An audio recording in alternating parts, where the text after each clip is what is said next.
Merci beaucoup. Je vais pas vous demander de vous asseoir d'abord pour vous prier ensuite de vous lever. Aussi vais-je, s'il vous plaît, demander d'entonner avec moi le chant de ralliement, l'hymne national de notre pays, le ciment qui nous relie en une matière invisible, mais qui nous tient partout où nous sommes, et que personne ne peut nous empêcher d'exécuter, parce que nous sommes le Cameroun.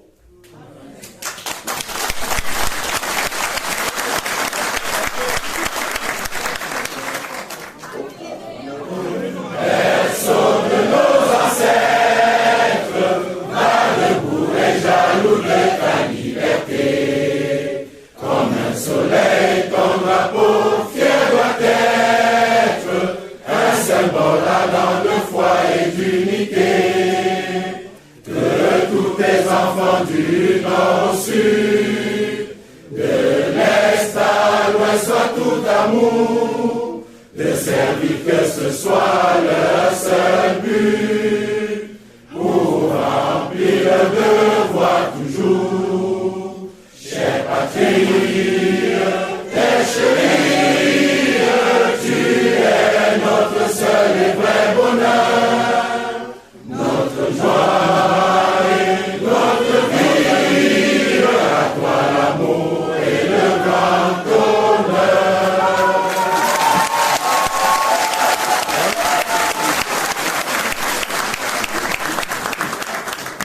J'aurais pu demander qu'on l'exécute également en anglais, mais bon, je sais que les couplets en anglais sont pas faciles à assimiler, notamment pour les francophones. Mais on peut faire le refrain du couplet final. Land of glory, land of glory, land of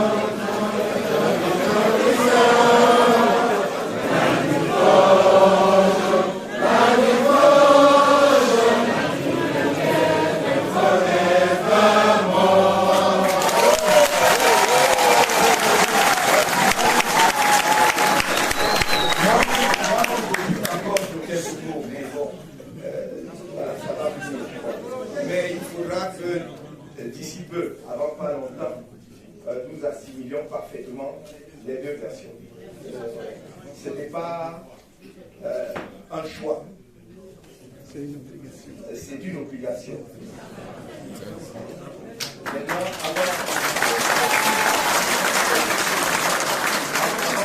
avant de nous asseoir, je voudrais vous prier d'observer avec moi une minute de silence pour ceux qui tombent quasi quotidiennement dans le nord-est et le sud-ouest. Que ce soit les éléments des forces de défense nationale, de l'armée nationale camerounaise, les populations innocentes prises entre les deux feux ou les combattants des groupes armés. Ce sont tous des Camerounais. Et je pense également à nos nombreux compatriotes qui tombent sous les coups d'une secte extrémiste à l'extrême nord de notre pays, la secte de Boko Haram, parce que c'est une crise qui n'est pas, malheureusement pas derrière nous, elle est encore devant nous. Et je ne vais pas énumérer et grainer tous les civils qui meurent presque au quotidien. Il me suffira, avec votre permission, de relever le cas particulier de Maître Sylvain Sow, qui n'était pas du MRC, mais qui était un homme juste, soucieux de défendre les causes justes. Et il s'est battu de façon exemplaire, sous nos yeux à nous tous. Je pense que nous pouvons légitimement l'associer ce soir à cet hommage. Une minute de silence, s'il vous plaît.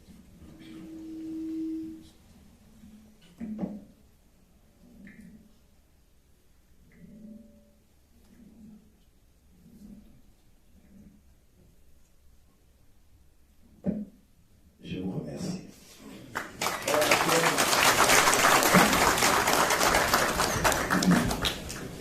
Merci à tous. Gros souci, effectivement, une contrainte par rapport à la programmation de la soirée. Il y a énormément de militants qui sont venus et tout le monde n'a pas eu accès à la salle. On va donc démarrer tout de suite. Je vais inviter, bien évidemment, nos illustres invités pour prendre la parole ici. Mais avant toute chose, je voudrais vous demander d'accueillir ici, en lui faisant l'ovation qu'elle mérite, Madame Laure. Viens nous dire quelques mots, s'il te plaît.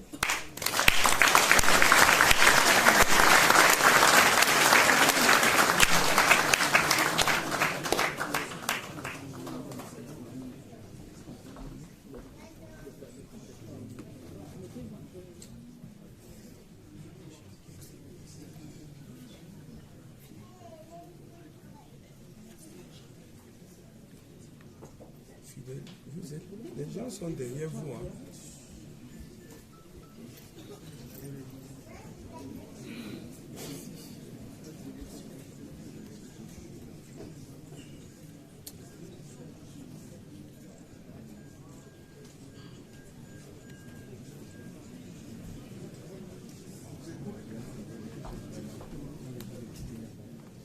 MRC. Changeons d'avenir dans la paix. MRC. Changeons d'avenir dans la paix. MRC. Résistance. Victoire, victoire. Bonsoir tous les amis. Bonsoir. C'est un honneur que vous me donnez aujourd'hui de venir vous parler au nom de tous les APP, c'est-à-dire amis prisonniers politiques. Voilà déjà. Je suis tellement émue. Ceux qui me connaissent connaissent que j'ai commencé à battre du pavé ici. Et après un certain temps, je suis rentrée au Cameroun, où nous avons été pris dans le domicile du président Albert Zangran. Nous avons passé 9 mois avec notre président élu. Certes, on n'était pas dans la même prison. Lui, il était à la principale. Eux, ils étaient à la principale. Nous étions à la centrale. Et nous, les femmes, nous étions 21 au quartier féminin. Je ne vais pas rentrer dans les détails de notre séjour en prison. Mais tout ce que je peux dire, c'est que ce moment nous a permis de comprendre et de savoir pourquoi nous sommes là. Nous y sommes allés parce que on veut un Cameroun meilleur pour nos enfants. On veut profiter des mêmes infrastructures que nous avons ici en Europe. On veut bénéficier de tous nos droits et de nos obligations. Parce que le Cameroun se meurt et c'est pourquoi moi je m'engage. Et je veux que chacun d'entre vous se sente concerné, se sente interpellé et arrêter d'avoir peur. Parce que c'est la peur qui nous freine dans beaucoup de choses. Et voilà, la patrie ou la mort nous vaincront. Je ne vais pas le parler.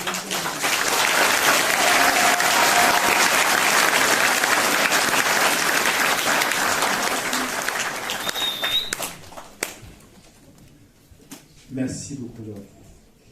J'ai commis un petit impair tout à l'heure, je ne vous ai pas présenté. Peut-être que tout le monde ne connaît pas nos illustres invités. Évidemment, on connaît le président, donc ça, c'est pas un souci, mais je vous propose de faire une ovation à la présidente des femmes, Madame Mispa Awassou.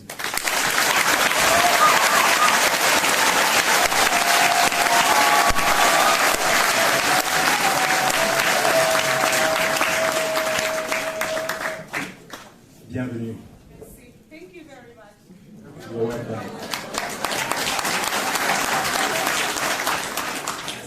À sa gauche, l'illustre.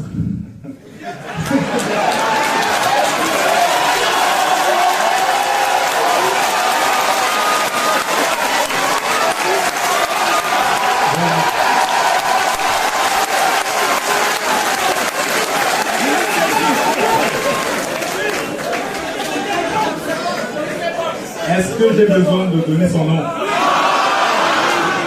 Bon. Le président Albert.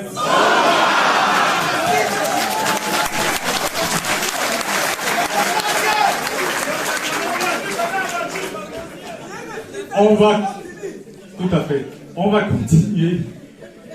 Je vous propose de faire la même ovation, si ce n'est plus, à Sa Majesté.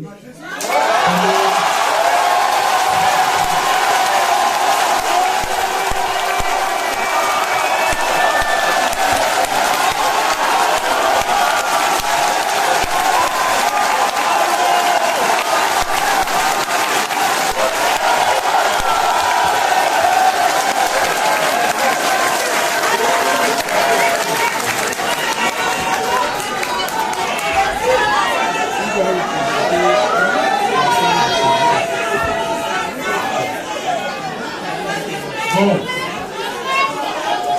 ce n'est pas fini. Ce n'est pas fini. Donc, maintenant,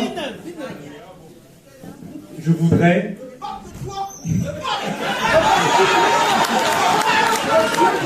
Je vous demande, tous debout, de faire une ovation.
Merci beaucoup.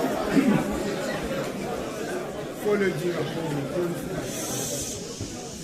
Merci, merci du fond du cœur. Nous sommes à Paris aujourd'hui pour honorer un rendez-vous qui avait été pris peu après l'élection présidentielle du 7 octobre 2018.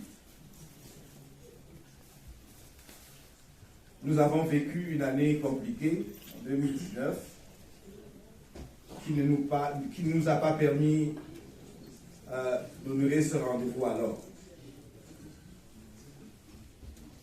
Grâce à la détermination du peuple camerounais.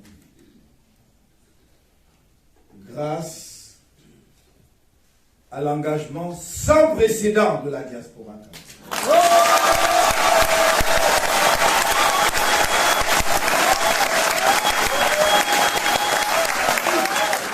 Vous avez fait des moments d'histoire, vous avez écrit une nouvelle page de l'histoire politique de notre pays.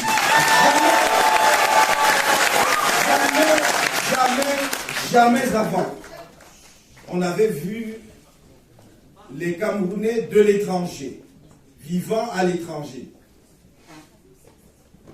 prendre une part aussi active dans la marche de leur pays. Non pas qu'ils ne fussent pas intéressés par ce qui s'y passait, mais seulement pour diverses raisons, ils avaient soit pris des distances avec la politique, soit pris congé d'un exercice qui finalement apparaissait sans doute, à juste titre, comme un marché de pub. Et je pense qu'ils ont eu le temps de se faire leur propre opinion. Et j'ai toujours dit, regardez et voyez, ne regardez pas sans voir. et faites-vous vous-même votre propre opinion sur le personnel politique.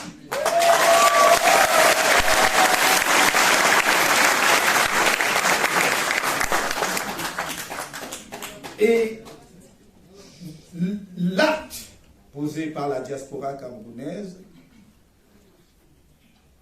est un acte inaugural de quelque chose dont nous ne pouvons pas nous-mêmes mesurer la portée historique, parce qu'ils deviennent contagieux, au sens où beaucoup de peuples africains nous regardent aujourd'hui comme ceux qui donnent le sens de la marche du continent vers autre chose, vers un ailleurs que nous rêvons tous, dont nous rêvons tous, qui parfois tarde à venir, mais dont nous sommes sûrs qu'il apparaîtra parce que nous en voyons les formes.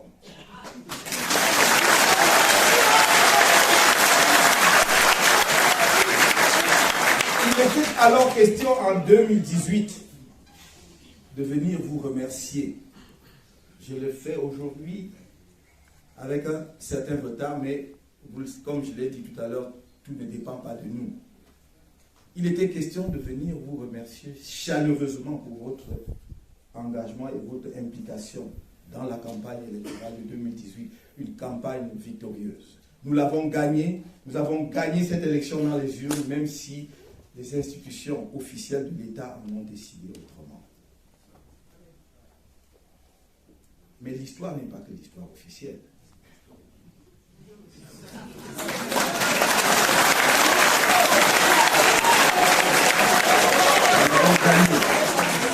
Nous avons mis au défi ceux qui en doutaient de nous rapporter la preuve irréfutable de leur victoire.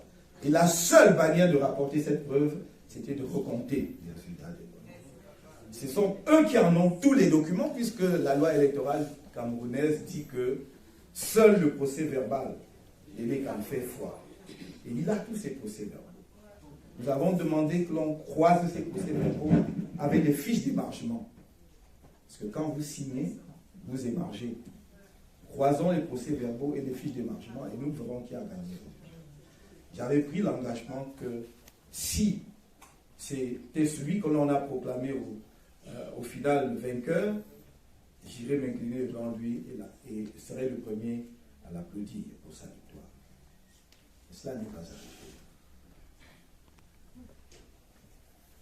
Dans ces conditions, nous ne pouvions pas accepter que l'histoire de notre pays continue de s'écrire de cette façon-là, comme depuis 1960, de façon erratique, dans le mensonge permanent, dans la dépossession du peuple camerounais, de son droit inaliénable de choisir souverainement ses dirigeants légitimes. Il fallait donc que nous marquions de façon claire notre désaccord, après avoir épuisé les possibilités que nous donnait le système juridique camerounais, c'est-à-dire en allant au contentieux. Ça s'est passé sous vos yeux, devant le Conseil constitutionnel.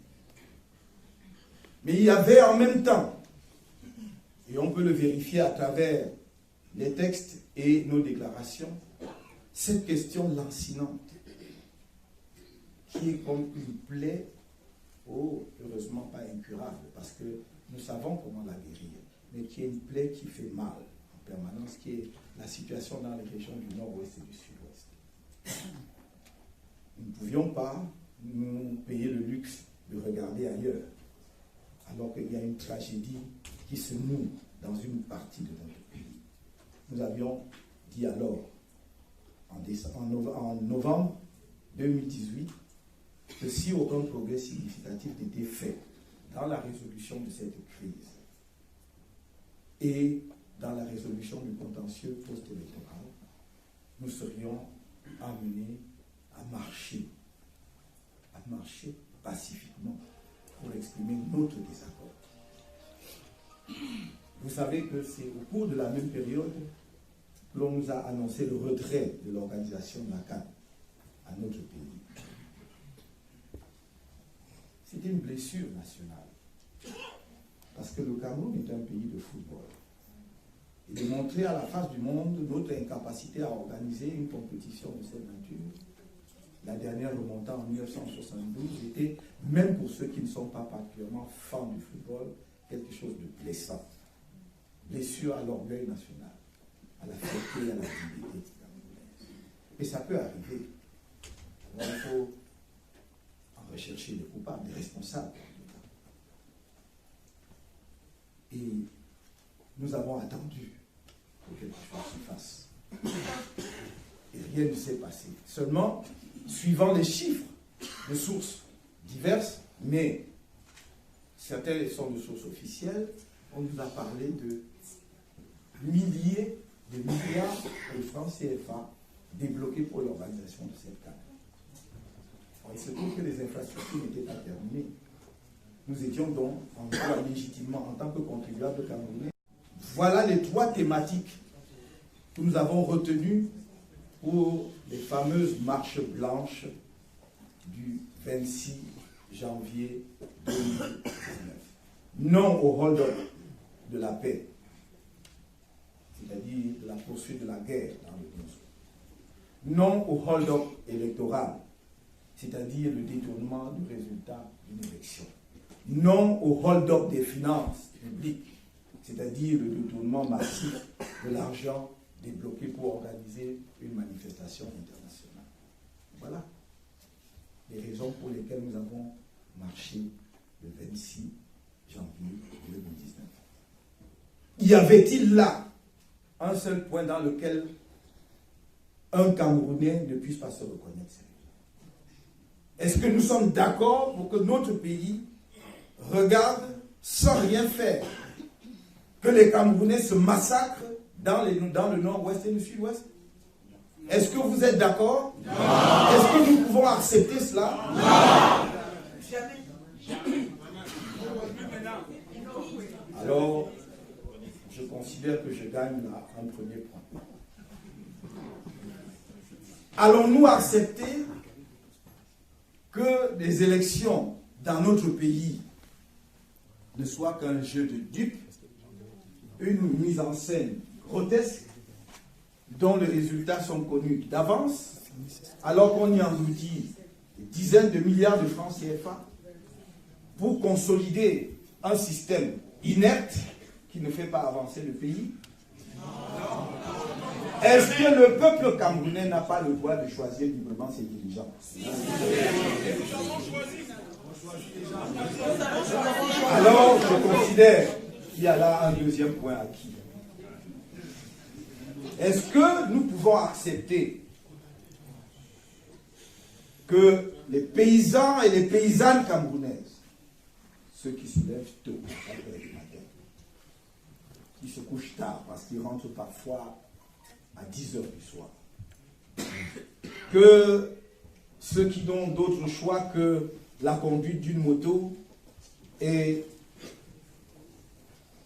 le chômage, mais qui, en conduisant la moto, contribuent non seulement au fonctionnement de l'économie nationale, mais contribuent aux finances publiques puisqu'ils payent des taxes. Est-ce que nous pouvons accepter que cet effort converti en ressources budgétaires soit détourné et utilisé, enfin en tout cas au bénéfice de quelques individus seulement? Est-ce que nous pouvons accepter le pillage des fonds publics sans rien dire? Alors, je peux dire qu'on s'accorde donc sur les 3 thématiques de la marche. Qu'y avait-il d'offensant? Qu'y avait-il d'inacceptable? Nous avons donc pensé, comme vous, que nous pouvions exprimer clairement nos désaccords sur ces 3 points. Nous l'avons fait en marche. Mais vous avez vu les images. On a tiré à bout portant sur des Camerounais qui, pendant les marches, n'ont jamais bousculé un autre citoyen marchant sur le trottoir. Rien, jamais. Nous avons été arrêtés arbitrairement, dans des conditions d'humiliation insoutenables, emprisonnés illégitimement, parfois à la suite de tortures, en tout cas de traitements inhumains et dégradants. Je ne vais pas ici m'épancher sur mes propres difficultés lors de ces arrestations et détentions, c'est secondaire, ça ne compte pas.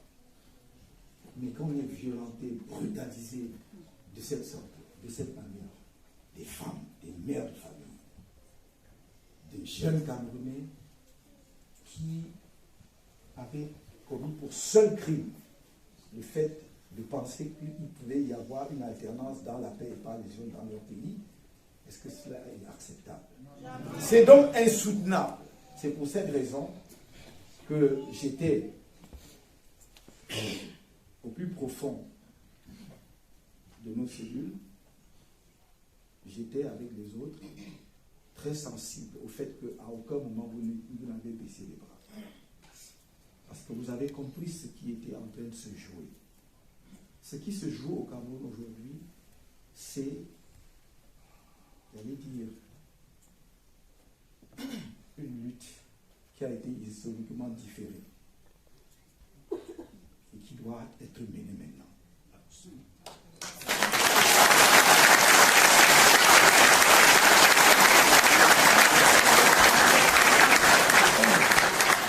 Parce qu'il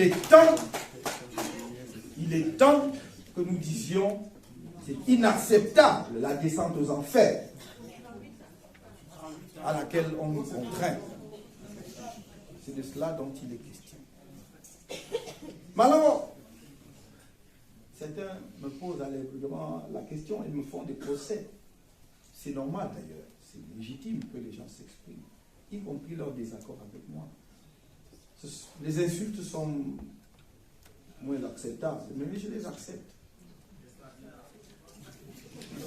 Mais nous devons débattre en sachant quels sont les enjeux. Nous devons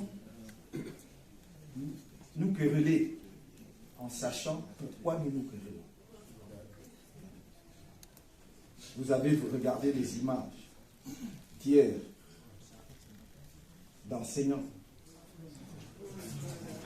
violentés. Et pourquoi? Ils marchaient pacifiquement,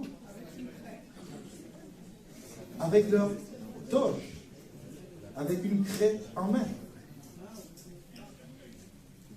Et parce qu'un de leurs collègues a été assassiné dans des conditions atroces. Que ce ne fut pas par l'État, soit. Mais est-ce pour autant que c'est acceptable? Et que les collègues du défunt n'avaient pas le droit d'exprimer leur angoisse? Pourquoi peut-on les violenter de cette façon-là? Donc, quand on me fait certains types de procès que je lis sur les réseaux sociaux, je dis ça prendra le temps, mais ils comprendront.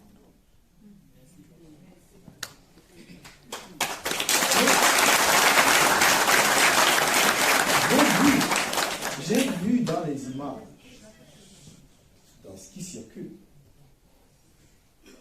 parmi un des enseignants violentés, et cela n'est pas acceptable que par le passé il ait exprimé une opinion que nous ne partagions pas, mais qui s'était réjoui de ce qu'on nous ait arbitrairement arrêtés, de ce qu'on nous ait brutalisé.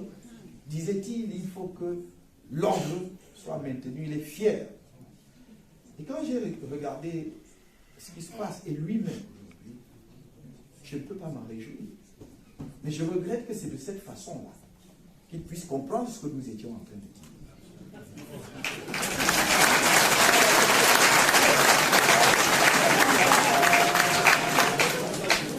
Ça n'épargnera personne. Ça n'épargnera personne.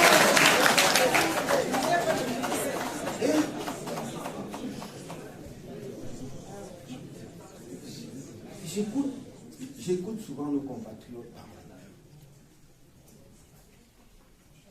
On a instillé en eux ce qu'il y a de plus détestable. Alors, c'est-à-dire perdre de vue à un moment donné qu'un être humain est d'abord un être universel et qu'il est le même partout.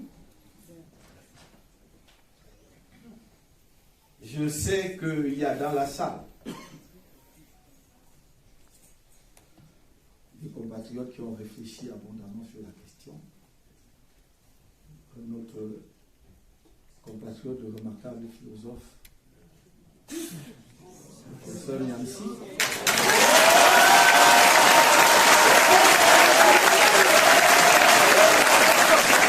Et dès lors que vous admettez que chaque fois que vous avez en vous un être humain, vous avez un être universel qui est, même sans passer par le détour du message chrétien, au moins à votre image, s'il n'est pas à la ressemblance de Dieu.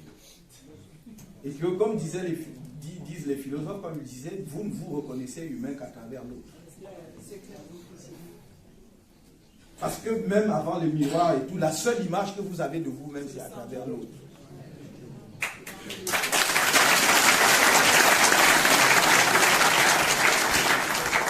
Et d'où vient-il? J'en ai terminé, rassurez-vous. Nous on fait nous enchaîner par une sorte de déterminisme villageois qui ne renvoie à rien.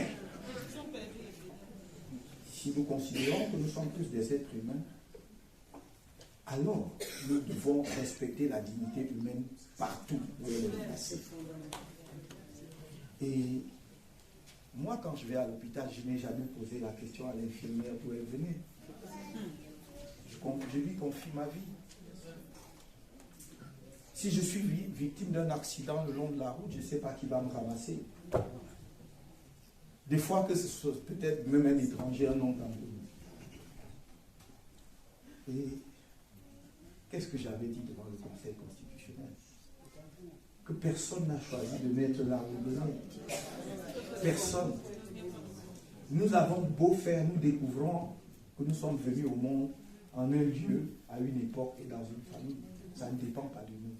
Pourquoi pouvons-nous en tirer une fierté, un complexe particulier de supériorité ou d'infériorité? Ce qui compte,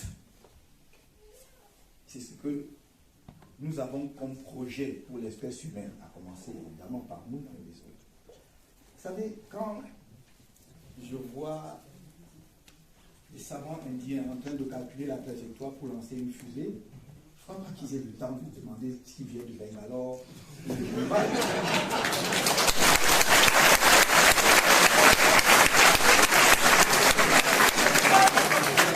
Arrêtons donc la fumisterie.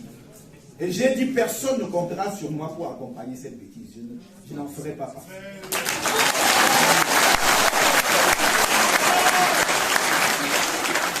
Juste pour terminer, donc on m'a dit, voilà, moi je condamne la violence de quelle vie. Je suis assez souvent incompris là-dessus. Je condamne la violence d'où qu'elle vienne. C'est ma mission. En entrant en politique, je me suis senti 3 missions. La première, c'est de contribuer avec d'autres à éveiller les consciences des Camerounais. Alors, il y a sur leur histoire qu'ils n'ont pas été une colonie de qui que ce soit.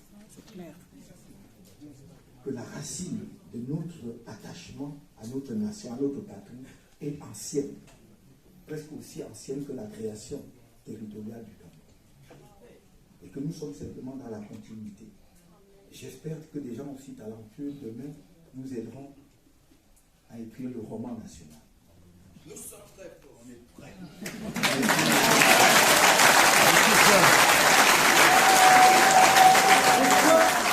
Chaque jeune Camerounais s'y reconnaisse, sache d'où vient ce pays qui est le Cameroun, qui est singulier, géographiquement parlant, aux confins de l'Afrique occidentale, de l'Afrique centrale et même à mi-chemin vers l'Afrique du Nord. Certains demandent d'ailleurs très souvent si nous sommes de l'Afrique de l'Ouest ou de l'Afrique centrale. C'est l'histoire a voulu nous placer à cet endroit-là. Mais humainement aussi, parce que c'est la zone de confluence de tous les courants migratoires. Et c'est pour cela que vous avez une population aussi diversifiée. Plus de 250, dit-on, pour environ 300 parlers différents. Même si les grands groupes peuvent être beaucoup plus larges que les parlers. Mais les courants migratoires viennent de partout. ils se rencontrent. C'est comme des fleuves qui convergent vers un endroit, une sorte de lac qui est le réceptacle de tout cela. Et il y a des gens qui nous disent qu'ils peuvent arriver à trier là-dedans. Comment font-ils? Moi, je ne sais pas. Et les mêmes gens qui vous disent, qui vous pointent du doigt tel ou tel groupe camerounais, ont souvent dans leur propre famille des gens qui viennent de ces groupes-là. Je me demande comment ils font. Avec leurs époux, avec leurs enfants, les mêmes. De qui se moque-t-on? Donc quand je dis, je condamne la violence, d'où qu'elle vient, je m'entends. Si je commence à faire des classifications dans la violence, alors je vais vous faire croire qu'une forme de violence est tolérable. Mais nous pouvons aussi identifier la cause de la violence et traiter la cause de la violence pour mettre un terme à la violence.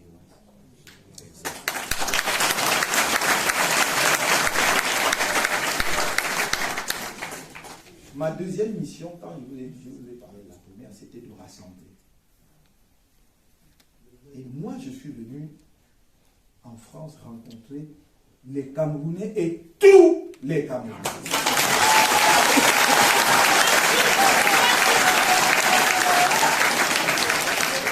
Tous les Camerounais. Vous savez,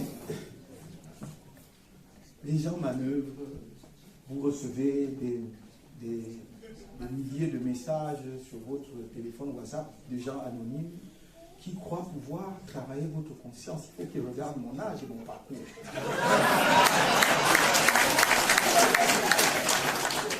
Je suis venu rencontrer tous mes compatriotes.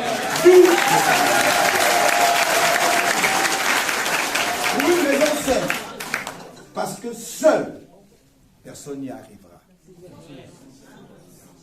Collectivement, mais divisés, nous n'y arriverons pas. Mais c'est seulement rassemblés comme un peuple et tendu vers le même objectif que rien n'est inatteignable pour le Cameroun.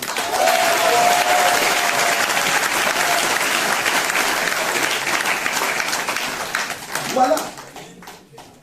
Et ma troisième mission, c'est de me battre à la mesure de mes possibilités, ils ne sont pas énormes, mais chacun donne ce qu'il peut.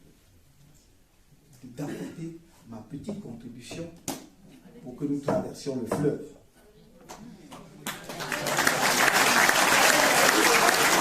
Ma petite contribution pour que nous traversions le fleuve. Je vous ai promis et j'ai promis aux Camerounais, jamais je ne vous trahirai.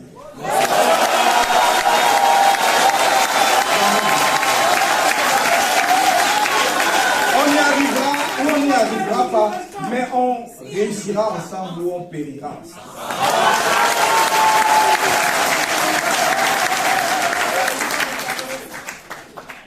Je voulais donc dire à mes camarades du MRC ici présents, à ceux qui ne sont peut-être pas du MRC et qui sont venus voir un peu à quoi ça ressemble. Je voudrais leur dire, au-delà même des chapelles politiques, ayons tous le Cameroun à cœur. Parce que c'est notre pays et nous ne demandons pas notre place au Cameroun. Nous y avons toute notre place. Je vais répéter ce que j'ai dit parce que c'est une phrase qui m'est... Je suis vraiment profondément ému chaque fois que je parcours notre pays. Parce que j'aime les Camerounais comme c'est pas possible, ça me dépasse.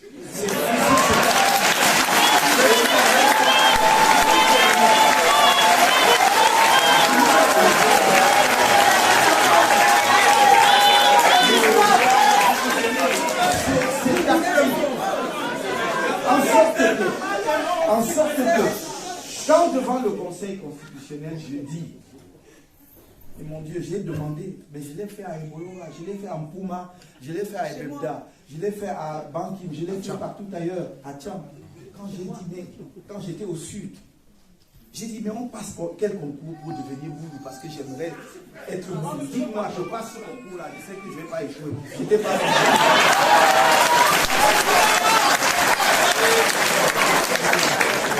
C'était une expression absolument terrible de mon amour. Mais il y a quelqu'un qui, devant le Conseil constitutionnel, n'a pas semblé bien me comprendre. Il va perturbateur. Et j'espère aujourd'hui qu'après tous ces mois, la vague étant un tout peu tombée, il a compris. Il a compris parce que, comme je l'ai dit un peu partout. Et je ne peux pas croire, parce que si c'est vrai, l'hypothèse que je veux faire, ce serait terrible.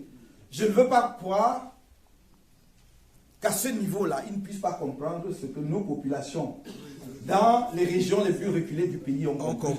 Parce que cela voudrait dire qu'on doit être inquiet de ceux qui nous détruisent.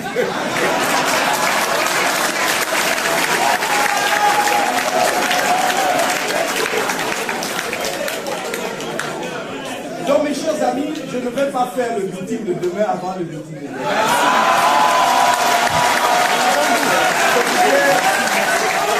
Je voudrais vous remercier chaleureusement et dire que je n'oublierai jamais le moment historique que vous nous avez offert et que nous continuons à faire grandir ensemble. Je ne l'oublierai jamais.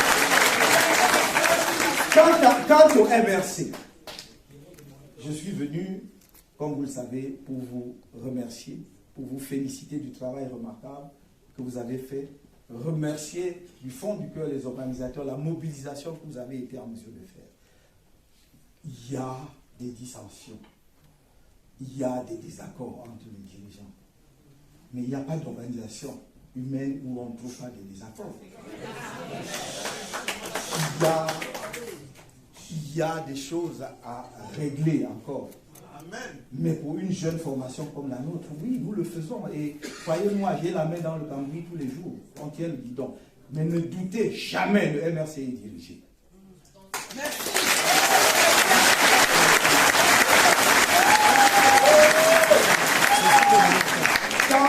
Tant pis pour ceux qui se trompent ou qui en doutent.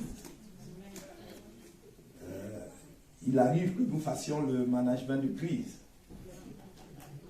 Vous ne gérez pas une organisation de la même manière dans un contexte de dictature affirmée, comme c'est le cas chez nous, et dans une démocratie. Mais sachez que notre parti est dirigé, est bel et bien dirigé. Je vais juste dire un dernier mot. Je fais rebondir ma conclusion à plusieurs reprises. C'est que quelques idées. Nous avons décidé de ne pas aller aux élections législatives et municipales du 9 février 2020. Nous en avons donné les raisons. Mais cela vaut la peine de les rappeler encore brièvement. C'est absolument, d'un point de vue de l'humanisme, qui doit habiter ceux qui aspirent à gérer les affaires de la cité, puisqu'ils veulent se mettre au service de l'homme et de leurs compatriotes, d'imaginer que nous pouvons aller aux élections en écartant, en excluant deux régions de notre pays de ces élections. Non pas parce que je les empêcherai, non, je n'en ai pas les moyens, mais simplement parce que la population n'ira pas voter. Vous verrez des gens peut-être aller voter, mais ce ne seront pas les populations du nord-ouest et du sud-ouest. Et si vous le faites, alors que nous sommes confrontés à une terrible crise, où il y a un risque de partition du pays, quel est le message que vous envoyez? Que les populations du nord-ouest et du sud-ouest ne sont pas des Camerounais. Alors vous actez la partition de fait du pays. Et moi, je ne peux pas accompagner ça. Car pour nous, pour ceux qui vont aux élections, il s'agit d'accompagner. Car n'oubliez pas que sur les 180 sièges de députés à l'Assemblée nationale, l'ensemble des partis politiques d'opposition n'ont pu présenter des candidats que pour 46 sièges. Pour 46 sièges. Qu'ils vous expliquent ce qu'ils vont faire là-bas. À supposer même que le parti dominant leur accorde les 46 sièges. Parce que les 46 sièges ne sont pas encore acquis. Mais pour les besoins de la réflexion, imaginons même qu'on leur concède les 46 sièges. Que peuvent-ils faire? Quel est le discours qu'ils veulent délivrer au Cameroun?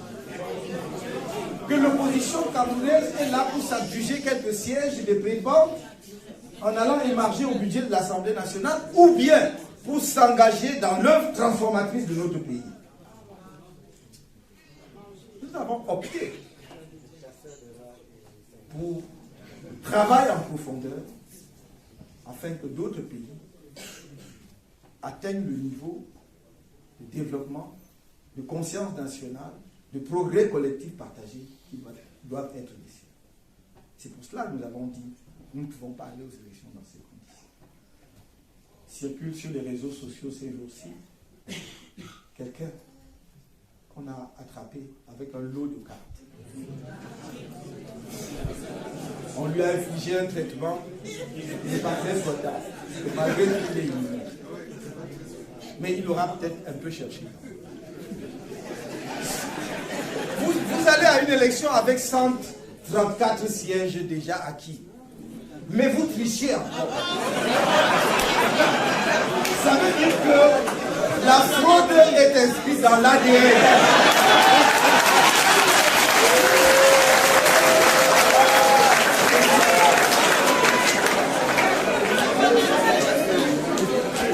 La deuxième raison pour laquelle nous avons décidé de ne pas aller aux élections, c'est que le code électoral n'a pas été modifié.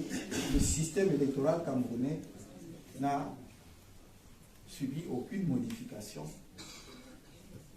depuis les élections de 2012, à partir desquelles nous avons démontré que ce code était mauvais et qui ne pouvait pas permettre l'élection ou le choix démocratique des dirigeants du pays. Nous l'avons fait en 2013. Nous sommes allés aux élections, on avait 7 mois. Nous avions gagné à Yaoundé 3 mairies. On ne nous a accordé même pas un conseiller municipal. Nous étions en position à minima de partager les sièges de députés avec le parti dirigeant. On ne nous en a accordé aucun.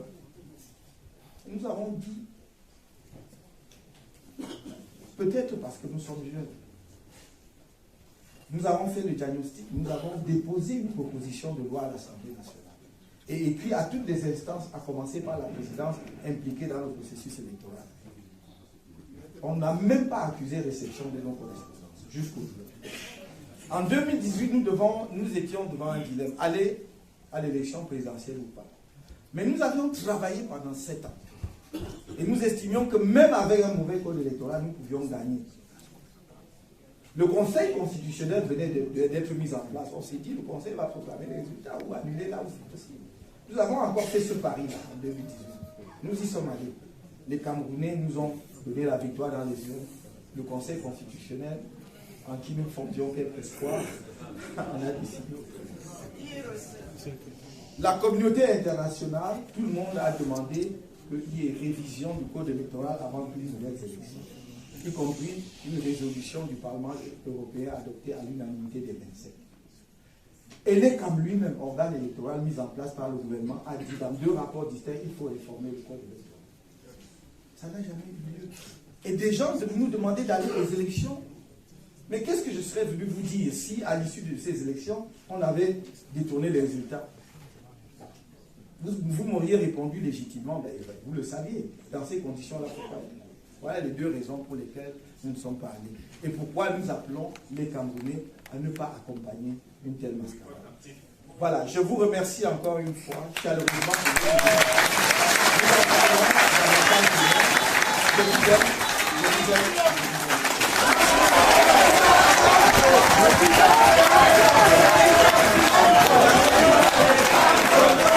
S'il vous plaît. s'il vous plaît. Je voudrais donner la parole 1 minute au président Albert Zongan. 1 minute. Je n'ai rien à dire. Nous, on ne parle pas après le chef. Seulement, je vais réparer un oubli. Nous sommes sortis de prison, on a dit que nous étions très beaux. Je voudrais vous présenter la grande dame qui se cache derrière le grand président qui nous a nourris pendant 9 mois. Madame...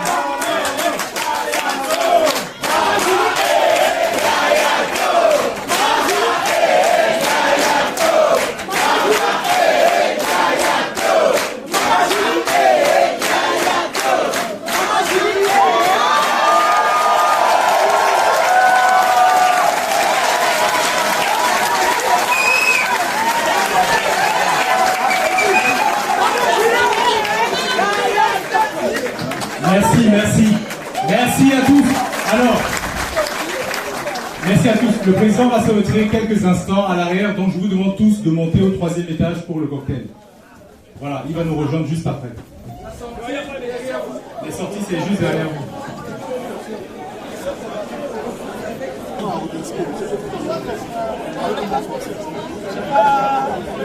T'avais pas préparé ça, c'est ça? C'était bien? Super. Oui.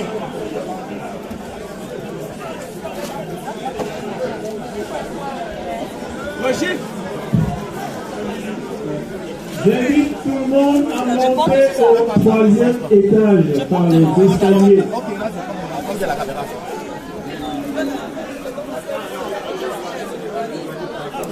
S'il vous plaît, quelqu'un a oublié ici un chargeur.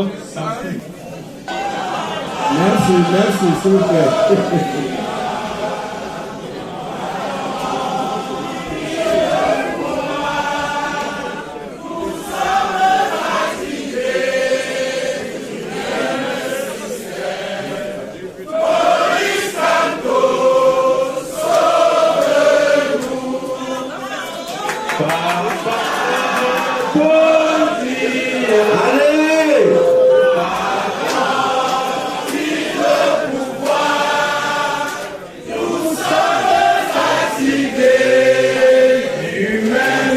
Système.